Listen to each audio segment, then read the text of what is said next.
Over here, we've got our rendering team. So they're a big part of that. Our visual effects team is over here. Back end, sound, and then the gameplay content to sort of make everything work together.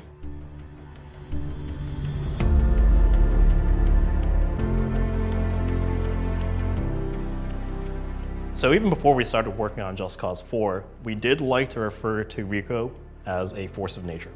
What's the one thing that can go up against a force of nature? It's another force of nature.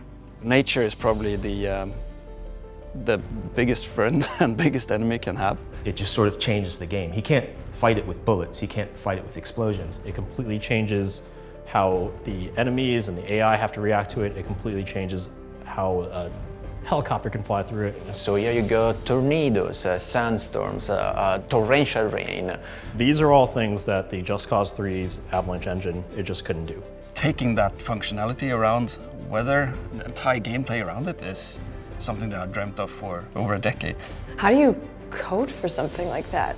Well, we look at real-world events Yeah. and look at the aerodynamics of objects, and we actually compute them and try to figure out how can we make it look realistic, but also still be fun. We actually have a proper simulation system that takes into account humidity, wind currents, air pressure, and this is reflected in the shape of the clouds, that this time around are real clouds. They have a volume. So you can actually feel like you're touching them and going right through these particles of clouds. We have the tornado.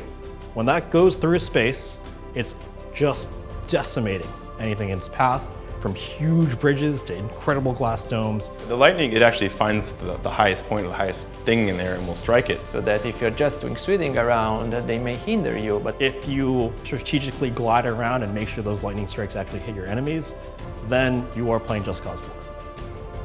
A big portion of some of our research and study is to figure out how to not only make it look good just being a rainstorm, but how to actually form a rainstorm. We're not talking about set-piece scripted events that occur like in a boss fight or something. This is in the world. When they interact with it is completely systemic, just like anything else. It works with the physics, it works with the tool set of Rico. And even when a tornado forms, it actually forms around the clouds and connects with the clouds. And can you see that from the distance, or is it more along the lines of it suddenly appears? So you can see as far as you can, which is in our game is almost infinite.